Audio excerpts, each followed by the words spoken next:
Hello, today's movie is Faust, the 1926 classic of German silent cinema directed by F.W. Murnau, who also had directed Nosferatu. Now, I have heard amazing things about this movie and I'm super curious about it. What am I expecting? Well, I think it's got some amazing imagery in it and I'm hoping it's got some interesting special effects. Let's check out Faust.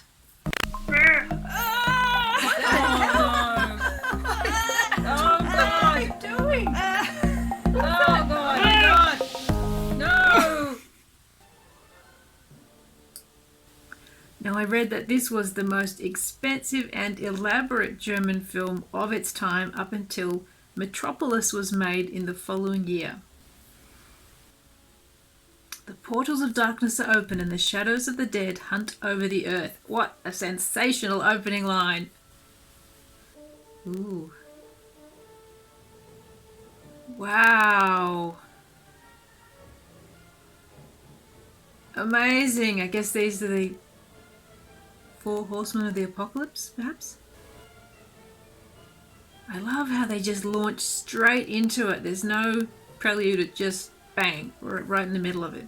Imagine the power of that image to people who saw it when it was first released.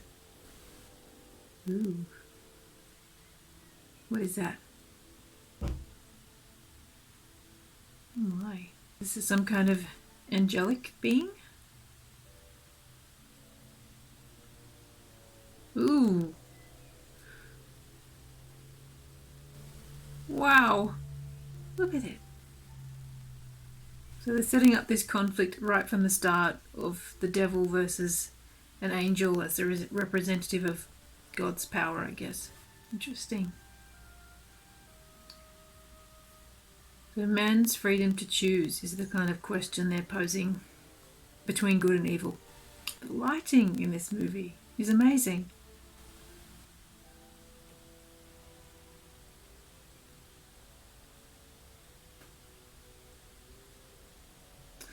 Oh, so Faust is an alchemist, which would be seen to have kind of evil overtones of black magic, I guess.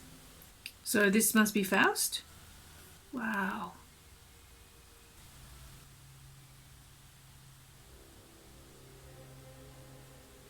Ooh, the hand.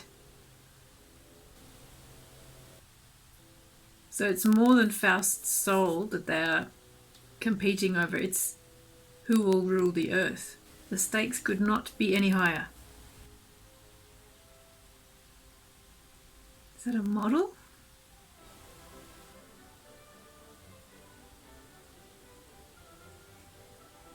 That's so cute. I've never seen shadow puppets done like that before. Oh! Oh my god. Look at that!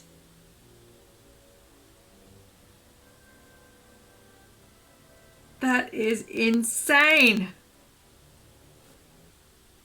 Wow. Oh.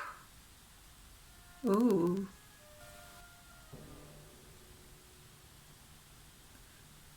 And this contrast between all the people just having a fun time at the carnival and the devil literally overshadowing their town. Oh, bringing the plague into it like they did with Nosferatu. That is bananas! Wow. God, this is so powerful. And this idea that the plague strikes in an instant, just like a storm coming, is very, very powerful indeed. Ooh. God, what an artist Murnau was. Look at that, it's like a painting. And let's not forget, 1926 was less than 10 years after the Spanish influenza epidemic. This would all have been so raw still in people's minds. Bloody hell. Oof. Oh, this is really Make me all teary.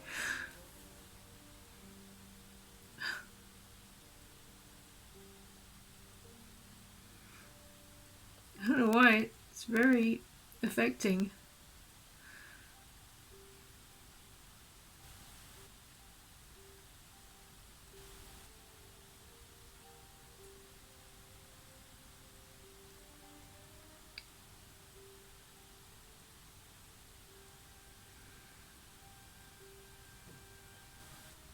Something about this is really touching. I guess it's about the vulnerability of humans and this history of humans being decimated by plagues over the centuries. And here we are again. I think what's making me feel emotional too is just how stunningly beautiful this film is. It's just like a work of art. Might be too late already, I think.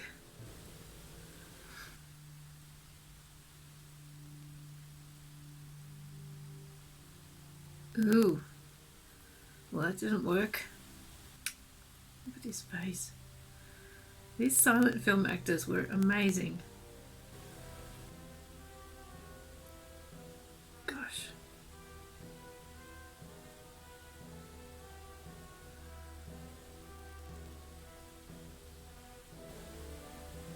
Every shot is like a Renaissance painting. The composition, the lighting is just stunning. Now, isn't this interesting? In response to the plague, you've got the people who are fasting, religious, praying, trying to do all the right things, and the other people who are just having a party.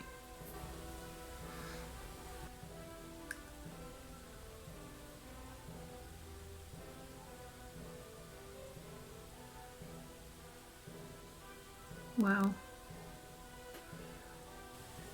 I'm kind of shocked at the parallels between how people react to plagues then and now. I guess I shouldn't be. I think what's so unsettling about this is it's kind of a horror film about a plague as well, which I hadn't really expected. I've not read Faust. That realization that none of his books, none of his knowledge can help against this plague.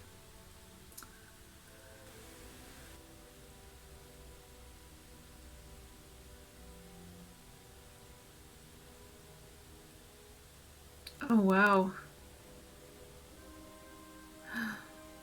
Burning his Bible. I'm shocked by the emotional power of this movie.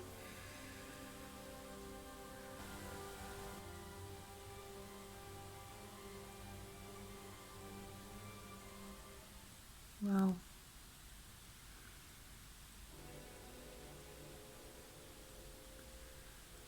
This is incredible.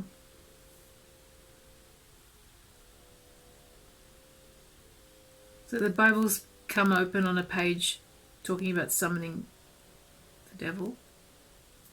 I'm assuming it's a Bible. Casting a magic circle.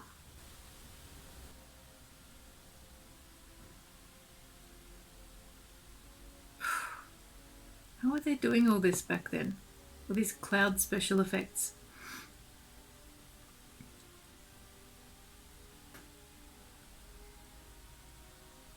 Now, is it just me, or is there a little bit of Moses and the Ten Commandments in some of these images? I have to wonder if this was an influence. Oh, wow! Oh my god.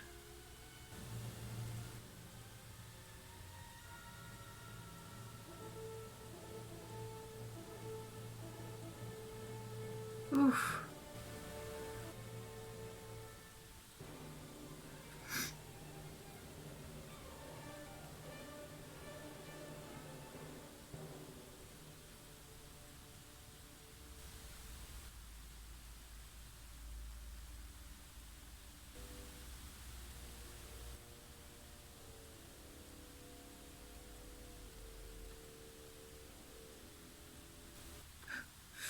I love that he just ran away. Ooh, the eyes. Oh, holy hell. This is really disturbing.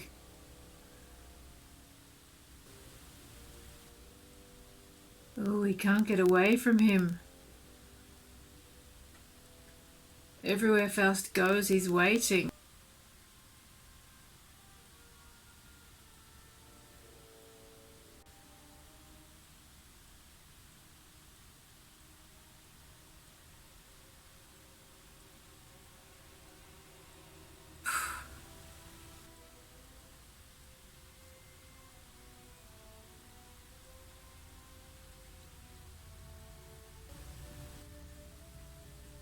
Trial offer.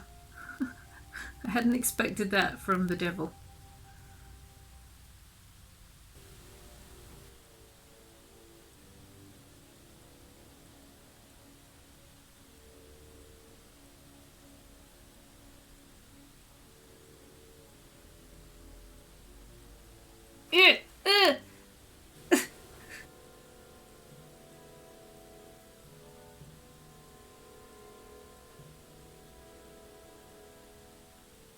This is really a story about entrapment, though, isn't it? Because it's the devil who's brought the plague, and he's forced Faust into this position where Faust is so desperate to help the plague victims that he will sign. Isn't it interesting that the devil has given Faust godlike powers to heal the sick? Ooh, is he being repelled by the cross there? He can't. Very interesting. Ooh. That's something we associate more with vampire stories. This film takes so many unexpected twists and turns. The idea that people immediately realise that Faust is in league with the devil.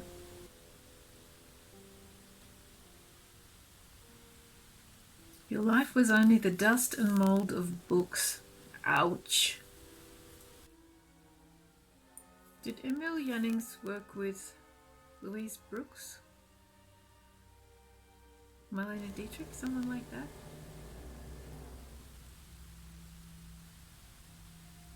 Wow.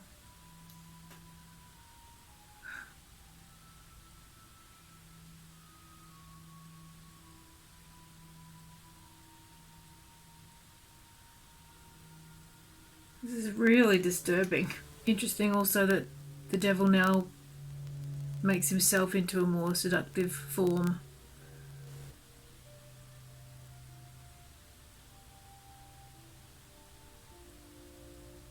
She's sort of nude.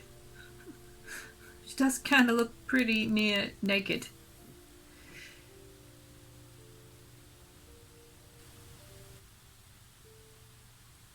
Okay.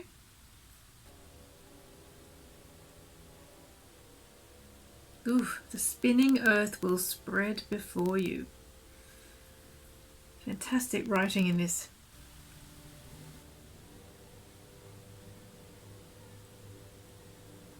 Brilliant. This is amazing.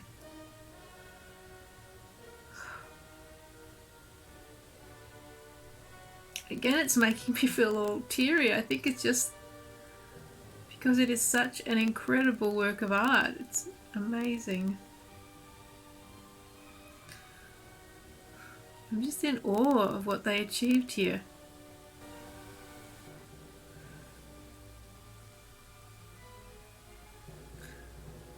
The scope of the artistic aspirations shown in this film is mind-boggling. It's really a thing of wonder. You know, this is a testament to the power of the human imagination. How often do you get to say that?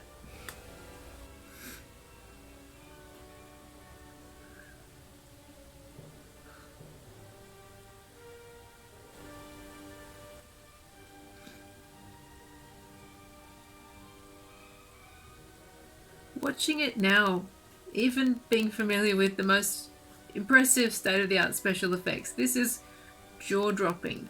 Can you imagine seeing this in 1926? It must have just blown people's minds.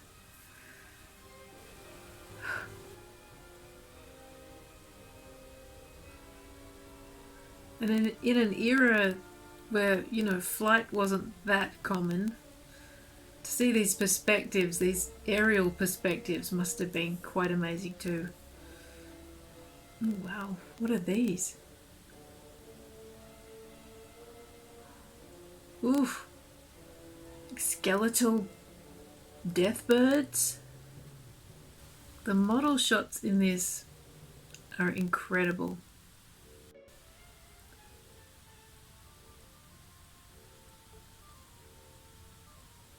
Wow, look at this tracking shot.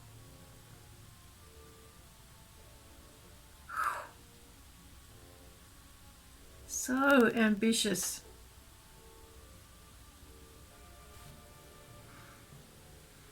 Elephants? Are they real or are they puppets? I can't tell. That's how good they are. I can see now that they're puppets, but they're amazing puppets. Even the smallest detail of this is so beautifully considered and stunningly executed.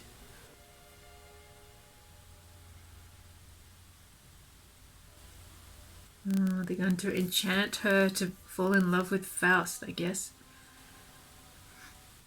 Well, Faust doesn't waste any time. He's not going to want to give all this up after the day-long trial runs out, is he? Ooh! Oof!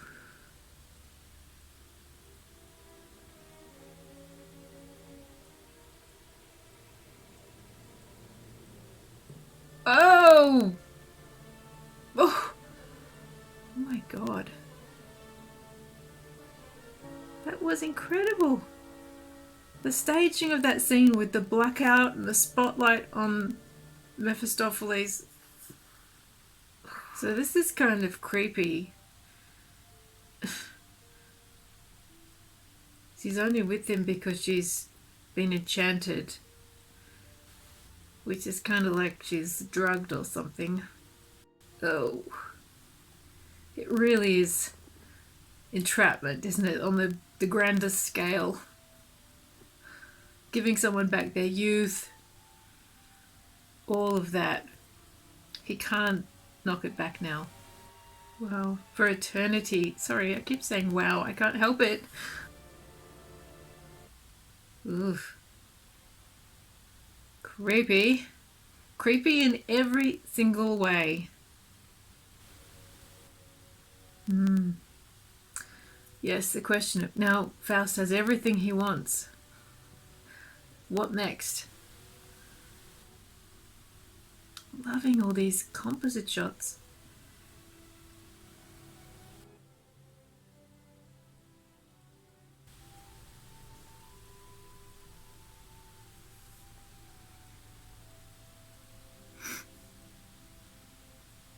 What's happened to his bewitched girlfriend? So we don't know what's happened to his former bewitched girlfriend. He's just moved on to this new innocent young girl. The actor playing Faust does remind me a bit of Gene Wilder.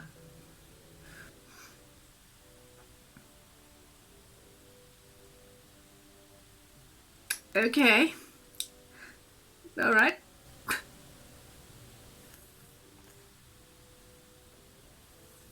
The tone of this middle act is so different from the first act. Much lighter. But what does it mean if she's only yours by enchantment?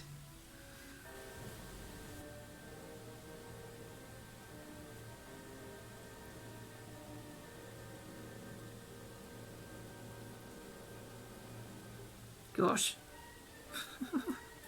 That's a big reaction.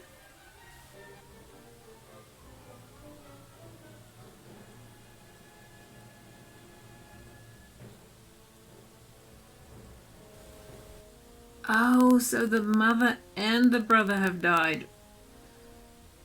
Wow. So Faust has just left her to be publicly put in the stocks, humiliated and shunned,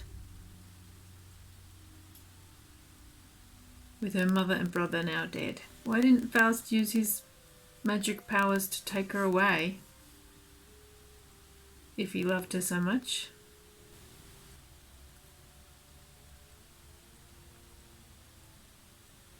Oh, so Gretchen has had Faust's child now.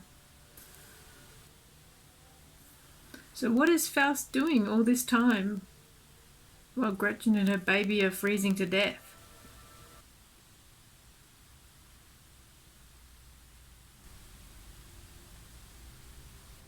Ooh, she's seeing the ground as a cradle for the baby. That's grim. What a horrifying image.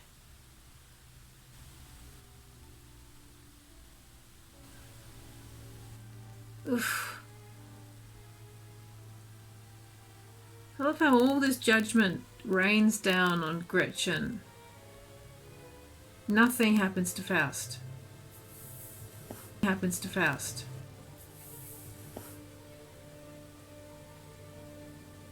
Oh my god.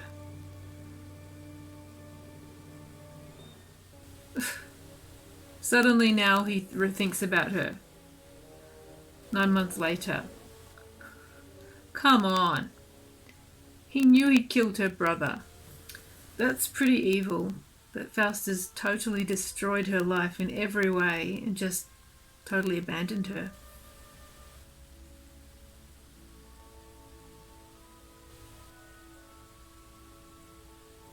That's such a powerful image because he really did have her in chains from the start with his love potion and then the devil's chain that he put around her neck. Why didn't he just ask the devil to take Gretchen out of the prison and bring her to him? Oh.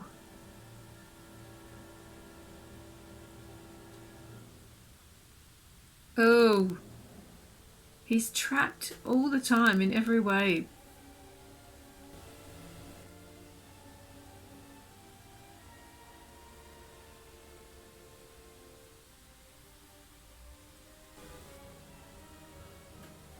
How are they going to wrap this up?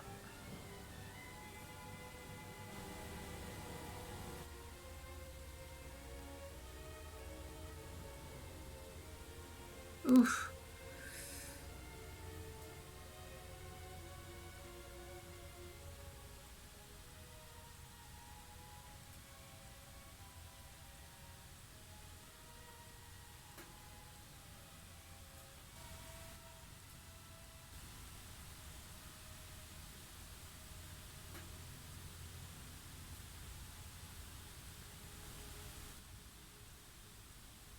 But is Faust still damned for all this?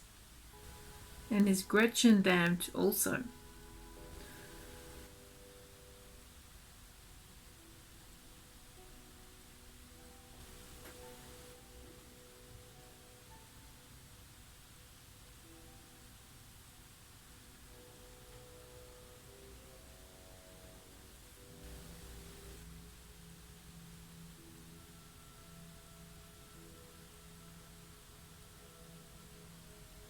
These effects.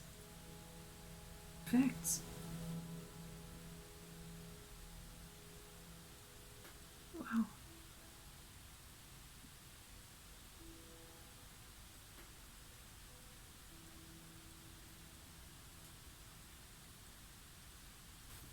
Wow.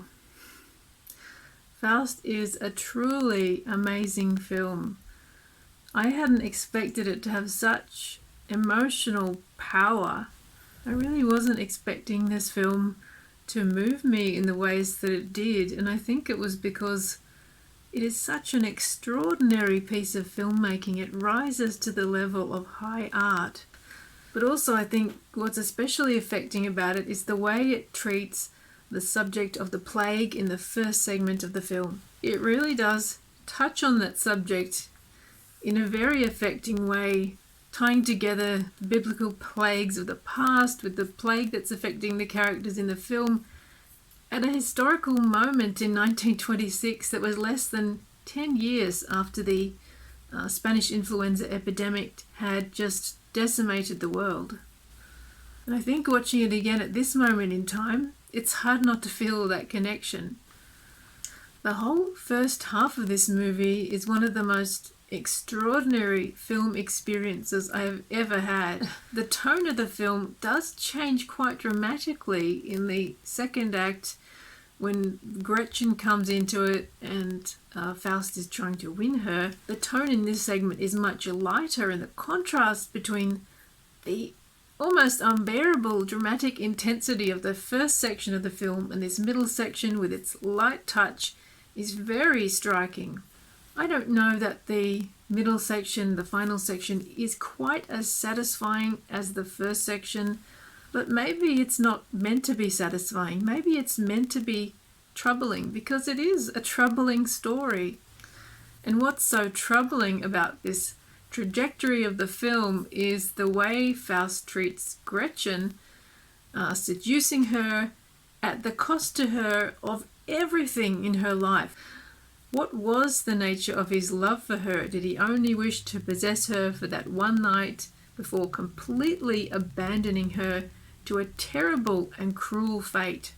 The fact that he changes his mind at the very last instant and realizes that he loves her seems very small compensation. In fact, it doesn't really seem compensation at all for the mayhem and devastation he has caused. Yet in the end, he is still redeemed. He's still saved and taken into the kingdom of heaven because of this love, professed love for Gretchen. But at the end, it really seems like a very small love he has for her. I guess from a religious perspective, what the film is saying is that even if you are the most terrible of sinners, you can still be redeemed through this last act of contrition. You can still find salvation, which I guess if you are from a religious background, might be more satisfying. But to a sort of secular viewer, which I am, I find the ending pretty troubling.